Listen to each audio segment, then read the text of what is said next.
Hello everyone, this is Luz Roslyn, and today I will be going to discuss about the how to multiply mixed fractions or multiplying mixed fractions. Okay,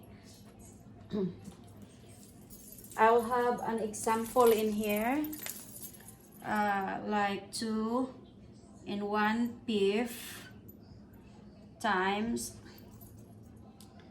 1/6. Okay, so first we are going to multiply the 5 times 2 or 2 times 5 and then plus the numerator. Okay, so it will be like this.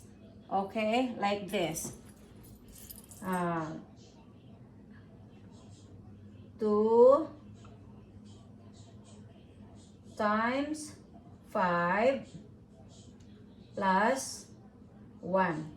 Okay, becomes like that, and then over 5, and then times 1/6. Okay, and then next 2 times 5 equals 10 plus 1 equals 11 over 5 times 1/6 over 6. So now we can multiply 11 times 1 equals 11 over 5 times 6 equals 30. So this is the answer. There's no number already that we can divide both. We cannot simplify. So this is the final answer. Okay, I'll give you, if this one confuse you, but this is how you do in changing the mixed number into a improper fraction. See, we call this improper because the numerator is greater than the denominator. Okay, so I'll give you another example.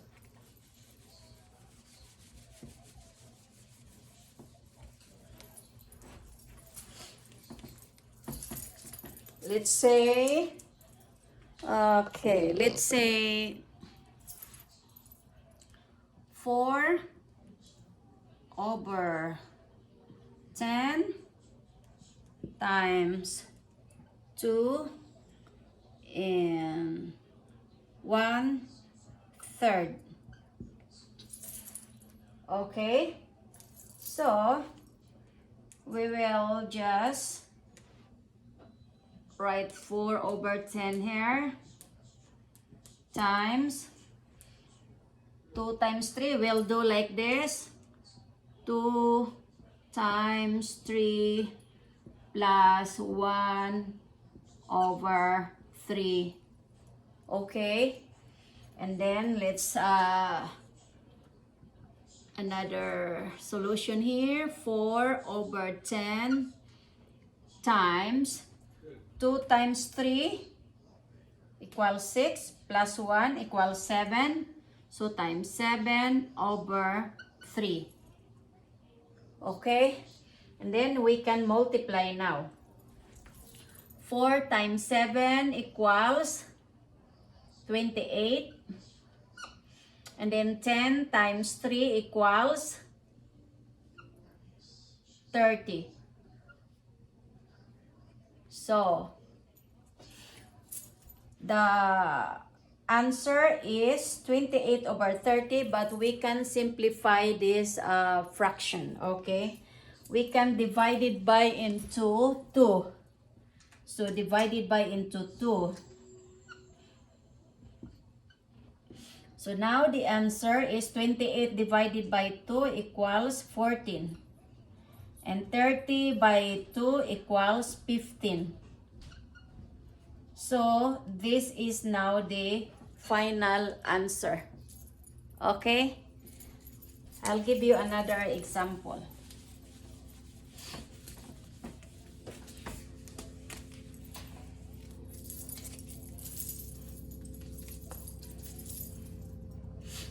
Eight, 2 and 8, let's say 4 times 2 over, let's say 1 and 2,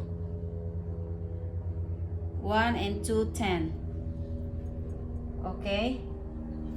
So first thing to do is to multiply the whole number. This is the whole number here, and the denominator, or vice versa, denominator times whole number, or the whole number times denominator, and then plus 8, you add the numerator. Okay, so let's start.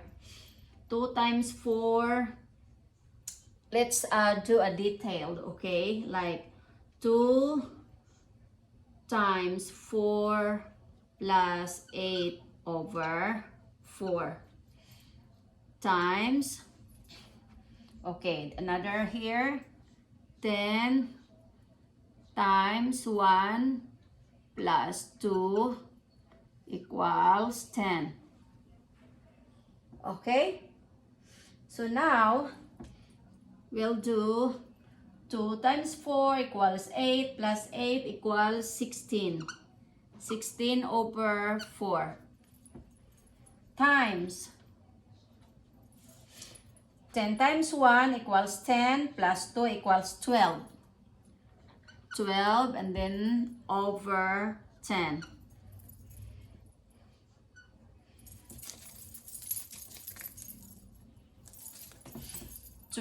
over 10.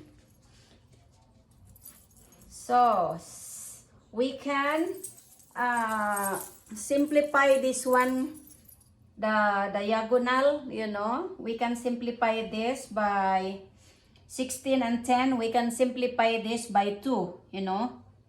Okay, by 2 or divided by 2. 16 here is divided by 2. So how much? 16 by 2 is 8. And 10 by 2 is 5. So 4 and 12 also. So 12 by 2, we'll say by 3, by 4. By 4, what is the answer? Equals 3. And this one is 1. Now after that, we can multiply now. So 8 times 3 equals 24.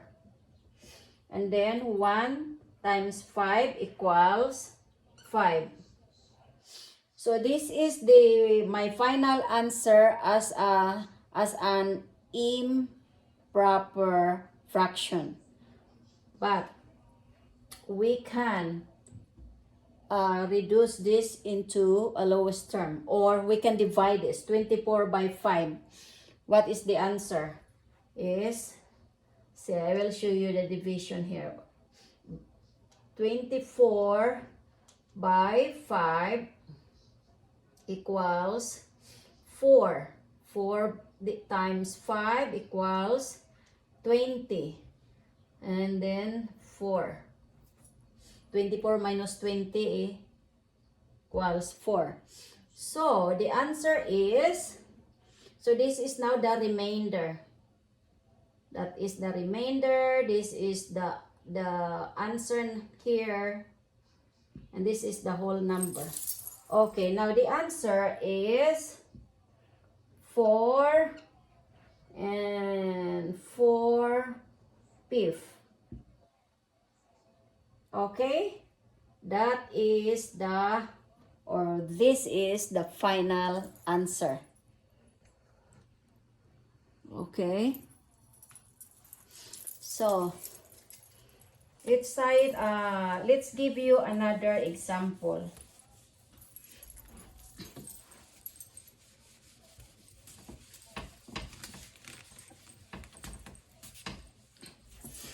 More examples so everybody will understand the lessons. Okay, so let's say 10/20 times let's say 2 and 4/5. Okay, now we can just direct, if you know the procedure, you don't need to write 2 times 5 plus 4, it's just wasting of time.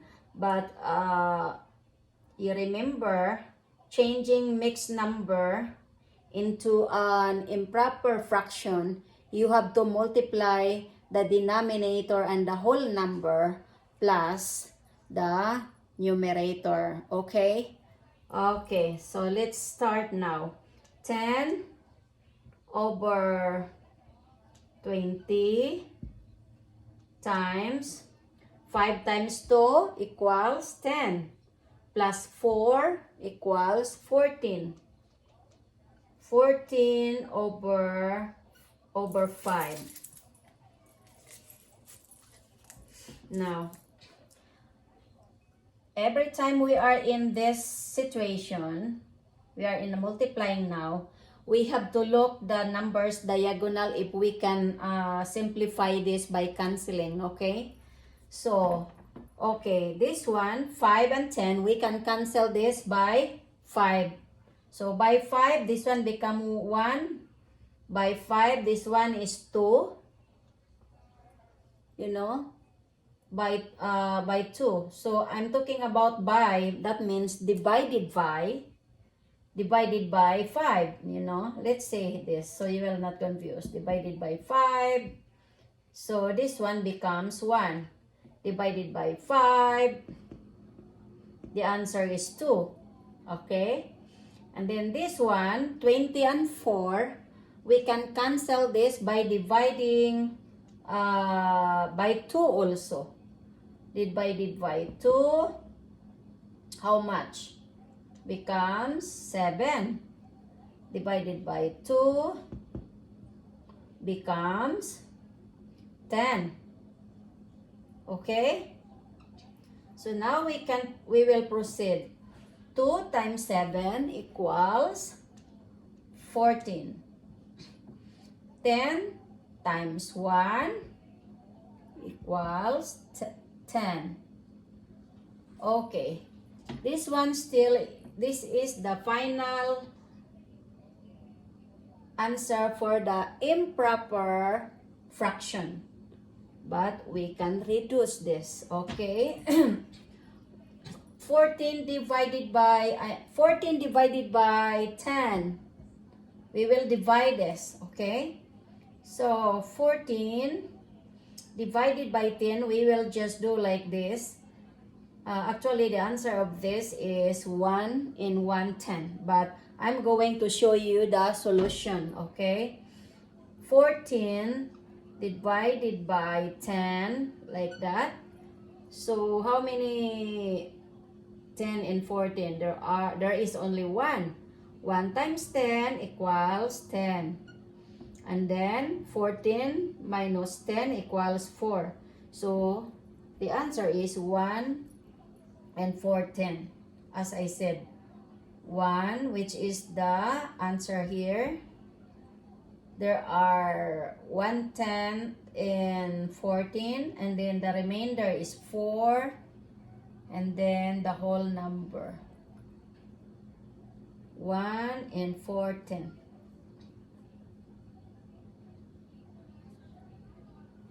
Yes, that's the, or this one we can also simplify.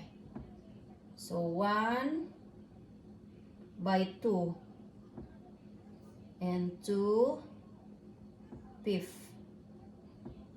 Yeah, simplify. So this is the final answer. Okay. Another example.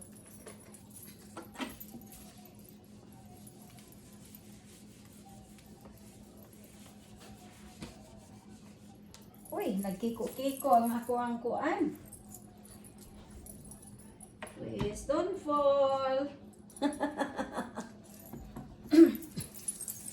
Okay.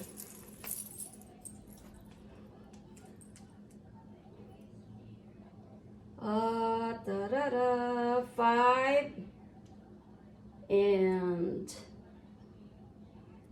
2 10 times 2 and 2, let's say 4.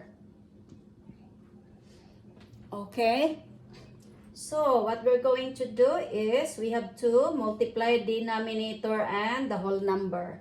10 times 5 equals 50 plus 2 equals, so this is the solution now. 10 times 5 plus 2. If you're still confused, you will do like this. Equals over 10 times 2 times 4 plus 2 over 4. And then, or if you memorize this, you don't need to write this one. You can eliminate this one. You just direct this. 10 times 5, 50, plus 2, 52. Okay? Over 10. And then 2 times 4, 8. See, 2 times 4, 8. Plus 2 is 10. So, 10 over 4. Okay? Now, after this one, we can loop the number diagonally. So, there is 10 here. There is 10. We can cancel this by 10, no? So, divided by 10. 10 divided by 10. I'll just put here so you will not confuse. Cancel this by 10. So, 1. This one is 1. So, this one is by, let's say, by 2. This one also by 2. So, this one becomes 2. And this one by 2 becomes 25, 25, 50, 26, 52. So, this is 20, 26. Okay? So, now we have to multiply now after canceling. So 26. Wait, our 26 is not clear. Okay. 26 times 1 equals 26. 1 times 2 equals 2. So, the final answer for improper fraction, this is the improper fraction, but we can divide this and we can convert this into a mixed fraction. Okay, so 26 by 2. So, how many? Okay, 26 divided by 2. 2 times 2 equals 2. 2 minus 2, 0. So, bring down 6. 6 divided by 2 equals 3. 3 times 2 equals 6. So the answer is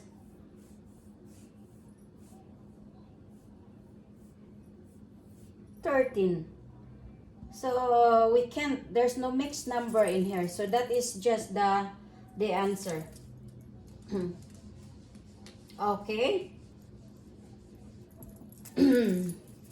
Let's do another example.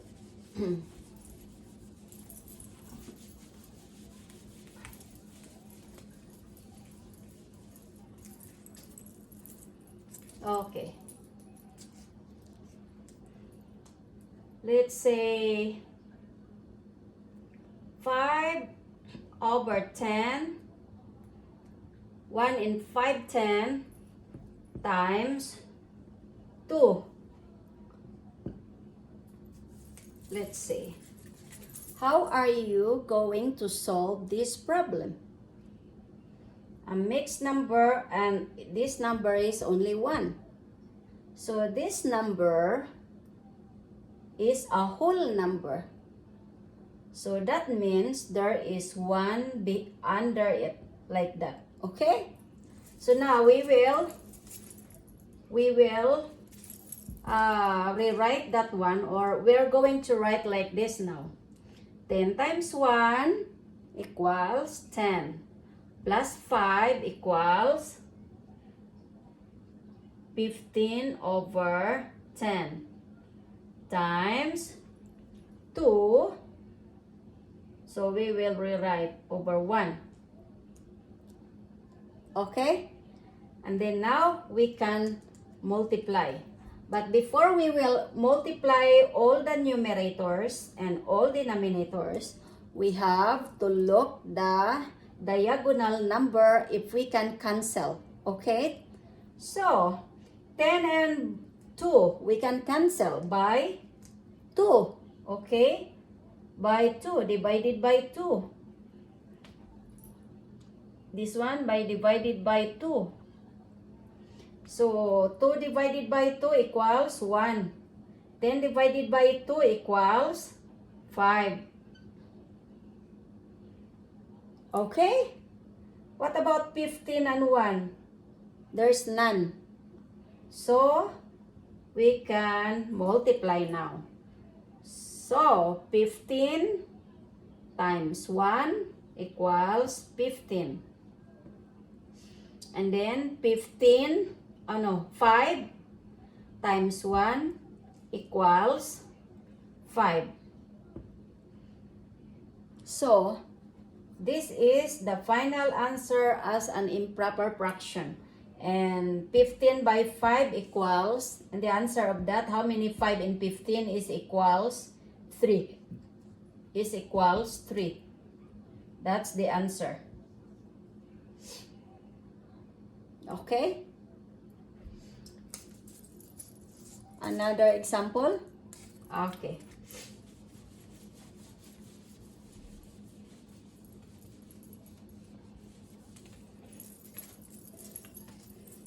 Say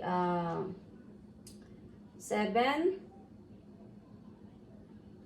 over, let's say, 4 times 6 over, let's say, put 1 there, 6 over 2. We'll say 7. Okay? First thing to do, we have a mixed fraction here, mixed number here. We have to multiply the denominator and the whole number plus the numerator. Okay? So 4 times 1, 4, and then 4 plus 7 equals 11.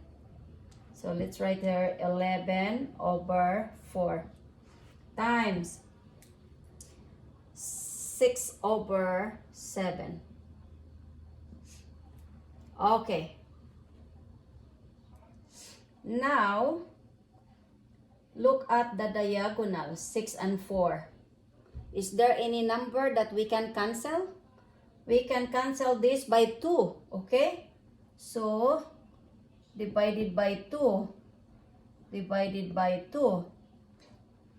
So, 4 divided by 2 equals 2. So, and then 6 divided by 2 equals 3. So, now we can multiply, okay? 11 times 3 equals 33. And then 2 times 7 equals 14. This is the answer for as a final answer for the mixed fraction or improper, I'm sorry. I mean it's improper fraction because the numerator is greater than denominator. But we can still solve this problem, okay? We can solve that. Let's say 33 by 14. So how many 14 in 33? Like 14, let's say 14 by 3 is 4 times 3, 12, 1, 4. So there are 2 only. So 2 times 4 equals 8. 2 times 1 equals 2. And then, let's minus. 3 minus 8 cannot be. So, 3 borrow 1 here. So, 3 becomes 13. And 3 here becomes 2. Okay? So, 13 minus 8 equals 3. 8, 19, 11, 12. Let's say. No, it's not 3. It's 5. That's 5. And then 2 minus 2 equals 4. So the answer here is 2 and 2, 14. Or 2 and 14, we can also simplify that by 2 divided by 2. Divided by 2. So the answer is 2 and 2 divided by 2 equals 1 over 14 divided by 2 equals 7. So that is the final answer. Okay? Okay. Now, is there any questions? Feel free to ask questions and leave your comments below if you have questions so I can answer all your questions. Okay?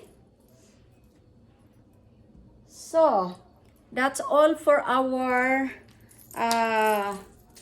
multiplying mixed fractions. I hope you understand. I hope you understood now. You know, this is only refreshing, you know, refreshing our mind, you know. So, it's very easy. So, thank you for watching my video. I hope you like. Please give me a thumbs up if you like, and please share to your friends. And please don't forget to subscribe so you will be updated for my next videos. Okay? And thank you so much. Have a wonderful day, wonderful evening to all of you. Okay? Bye-bye.